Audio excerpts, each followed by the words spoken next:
वांग नको नको म्हणणारे सुद्धा अगदी मागून मागून खातील अशा पद्धतीने आज मी तुम्हाला वांग्याची ही रेसिपी दाखवणार आहे। अतिशय सोपी टिफिनसाठी झटपट होणारी ही रेसिपी कशी करायची चला पाहूया। हाय हॅलो नमस्ते, मी पूजा। मी आणि बरंच काही या YouTube चॅनलवर तुम्हा सगळ्यांचं अगदी मनापासून स्वागत करते। वांगी करायला खूप जास्त सोपी असतात, चविष्ट सुद्धा होतात, फक्त करण्याची पद्धत नीट पाहिजे। तर पहा, त्यासाठी काय करायचे, आपल्याला वांगी घ्यायची, छान छोटी छोटी वांगी घेतलेली आहेत मी, म्हणजे पटकनी शिजली जातात। आपण भरून वांग्याची भाजी नाही करणार आहोत, तुम्ही कढईमध्ये पाहिलं त्या पद्धतीने आपण आज भाजी करणार आहोत। टिफिनसाठी उत्तम आहे, अगदी झटपट होणारी आहे। त्यासाठी काय करायचं, पाव किलो वांगी आधी मी स्वच्छ धुवून घेतली।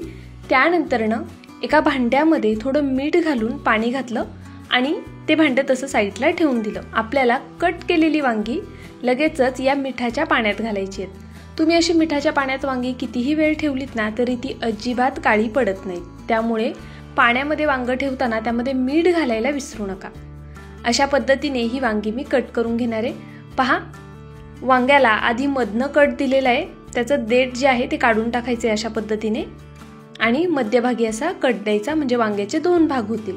आणि त्यानंतरनं पुन्हा वांग्याला मध्ये एक कट देऊन त्याला असं फिरवून परत मध्ये कट द्यायचा, म्हणजे एका वांग्याचे आपल्याला 8 तुकडे करायचे अशा पद्धतीने। पहा, अगदी सोप्या पद्धतीने दाखवते। तुम्हाला हवं तर तुम्ही यापेक्षा लहान लहान सुद्धा वांगी कट करू शकता। जर तुमच्याकडे वेळ कमी आहे आणि पटकनी भाजी करायची तर तुम्ही नक्कीच यापेक्षाही लहान तुकडे करू शकता, किंवा अशा पद्धतीने एका वांग्याचे 4च खाप केले तरी सुद्धा चालेल। जसे तुम्हाला आवडतील त्या पद्धतीने ही वांगी तुम्ही करून घेऊ शकता। अशा पद्धतीची भाजी चपातीसोबत खा, भाकरीसोबत खा किंवा भातासोबत तोंडी लावायला घ्या, अप्रतिम लागते। आपण आज टिफिनसाठी पाहतोय त्यामुळे रस्सा भाजी करणार नाही आहोत। तर पहा, अशाच पद्धतीने मी इथे ही सगळी वांगी आधी कट करून घेते आणि मग तुम्हाला दाखवते।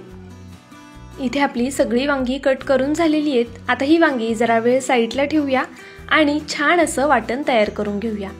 वाटणासाठी भरपूर हिरव्या मिरच्या घेतलेल्या आहेत मी, जवळपास 7-8 मिरच्या घेतलेल्या आहेत आणि मुठभर कोथिंबीर घेतली।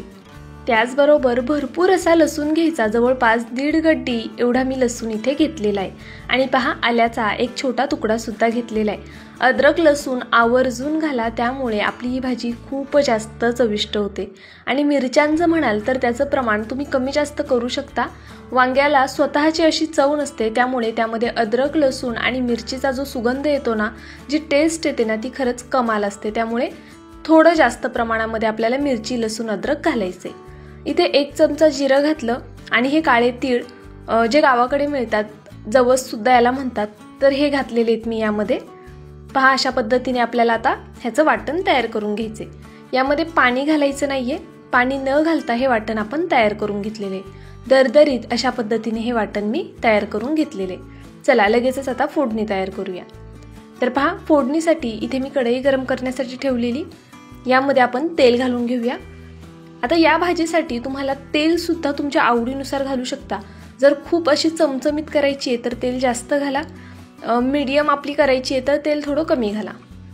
तर पहा, इथे मी जवळपास 2 चमचे तेल घातलेले आहे, खूप जास्त तेल घातलेलं नाहीये, हे अगदी प्रमाणामध्ये हे तेल घातलेले।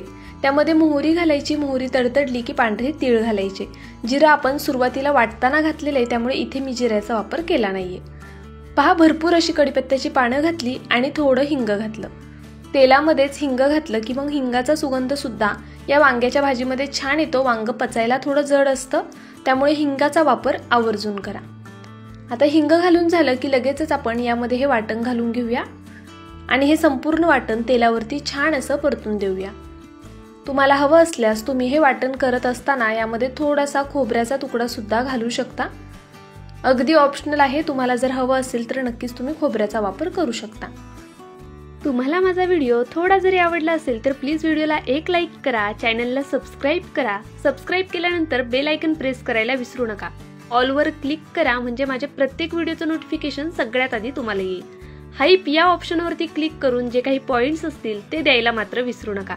तुमचं एक लाईक, एक सबस्क्राईब आणि हे हाईपचे पॉइंट्स माझ्यासाठी खूप मोलाचे आहेत। छानशी कमेंट करा। चला रेसिपीकडे वळूया। तर इथे मीडियम फ्लेमवर मी हे वाटण छान असं परतवून घेतलेलं आहे आता आपण यामध्ये काही सुके मसाले ॲड करूया। सगळ्यात आधी हळद घातली, त्यानंतर धना पावडर। हे दोनच मसाले यामध्ये घालायचे आहेत आपल्याला। तुम्हाला हवं असल्यास तुम्ही गरम मसाल्याचा सुद्धा वापर इथे करू शकता। मी हे दोन मसाले इथे घालून घेतले, हळद आणि धना पावडर। त्यानंतर हे मसाले सुद्धा या वाटणासोबत थोडे परतवून घ्यायचे। अतिशय सोपी पद्धती पहा, बेसिक गोष्टी लागतात ह्या भाजीसाठी आणि अगदी झटपट होणारी भाजी आहे। फक्त वाटण परतायचे, छानशी फोडणी घालायची, वाटण परतायचं, हळद धना पावडर घालायची। त्यानंतर जी आपण कट करून ठेवलेली वांगी होती ना, ती घालून घ्यायची। पहा, मिठाच्या पाण्यात ठेवल्यामुळे वांग अजिबात काळं पडलेलं नाहीये, अगदी पांढरं शुभ्र जसं होतं तसंच राहिलेलं आहे। ही टिप खूप महत्त्वाची आहे, नेहमी लक्षात ठेवा। आपण नुसतं पाण्यात वांग ठेवतो पण ते काळं पडतं, तुम्ही मीठ घालून ठेवा, अजिबात वांग काळं पडणार नाही। पहा, इथे मी संपूर्ण वांगी अशा पद्धतीने घालून घेतली। आता आपण हे सर्व छान असं एकजीव करून घेऊया। गॅस बारीक आहे, बारीक गॅसवरच मी हे सर्व मिक्स करून घेते। पहा, अशा पद्धतीने। आता जर तुम्हाला ही भाजी थोडी लपतपीत करायची असेल ना, तर तुम्ही आवर्जून यामध्ये खोबऱ्याचा तुकडा घाला आणि भाजी शिजताना थोडं पाणी जास्तीचं घाला, म्हणजे ही भाजी लपतपीत होऊन जाईल। आपल्याला अजून यात काहीतरी जिन्नस ॲड करायचे आहेत, त्यामुळे नक्की व्हिडिओ शेवटपर्यंत पहा। पहा, मस्त अशी ही भाजी मी एकत्र करून घेतली, छान परतवून घेतली। त्यानंतर मीठ घातलं। आता मीठ घातल्यानंतर पुन्हा आपण हे सर्व एकजीव करून घेऊया।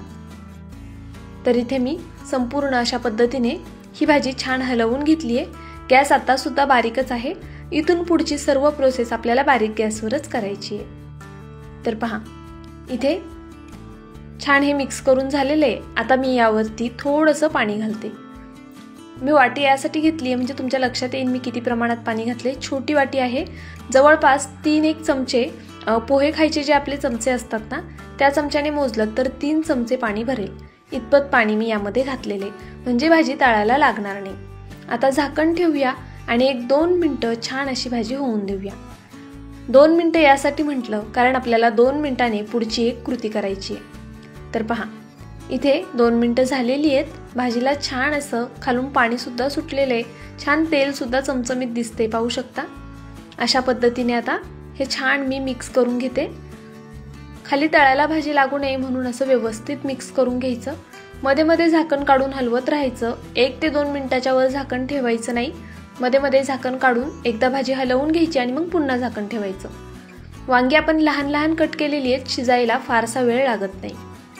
पहा, इथे वांगी जवळपास 70% शिजून झाली की यामध्ये दाण्याचा कूट घातला। 2 चमचे मी शेंगदाण्याचा कूट घातलेला आहे। भाजलेल्या शेंगदाण्याचा कूट घाला, म्हणजे मग भाजीला छान असा सुगंध येतो, त्या शेंगदाण्याचा टेस्ट छान येते। जर कच्च्या शेंगदाण्याचा कूट वापरलात तर मग भाजी एवढी चवदार रुचकर लागणार नाही। आता दाण्याचा कूट घातलाय, त्यामुळे आपल्याला काय करायचंय, मध्ये मध्ये सारखं झाकण काढून चेक करायचंय आणि हलवून घ्यायची आहे भाजी। कारण दाण्याचा कूट घातल्यामुळे जे भाजीमधलं पाणी आहे ते संपूर्ण तो दाण्याचा कूट शोषून घेतं। आपल्याला टिफिनसाठी भाजी करायची आहे म्हणून मी इथे पाणी ठेवलेलं नाहीये, पण तुम्ही जर घरी भाकरीसोबत खाण्यासाठी करताय ना, तर थोडी लपतपीत ठेवू शकता। पहा, इथे 1 मिनिटभर झाला की लगेच मी झाकण काढून चेक करते। 1-1 मिनिटांनी झाकण काढून चेक केले आणि भाजी अशी छान अशी होऊन दिलेली आहे, छान शिजून घेतलेली आहे। एक गोष्ट महत्त्वाची ती म्हणजे वांग कधीच पूर्ण 100% शिजवायचं नाही, नाहीतर मग ते खूप जास्त गिळगिळीत लागतं। जरा 95% असं शिजलं ना वांग की मग ते खायला छान लागतं। पहा, इथे व्यवस्थित असं वांग शिजलं गेलेलं आहे। वांग्याच्या देठाकडची बाजू चेक करायची शिजले की नाही, म्हणजे मग आपल्या लक्षात येतं वांग शिजले की नाही। पहा, मस्त चमचमीत वांग्याची भाजी तयार झाली। व्हिडिओ थोडा जरी आवडला असेल तर प्लीज व्हिडिओला एक लाईक नक्कीच करा। नवीन असाल तर सबस्क्राईब करून घ्या। उद्या पुन्हा भेटूया अशाच एका नवीन रेसिपीसोबत। बाय।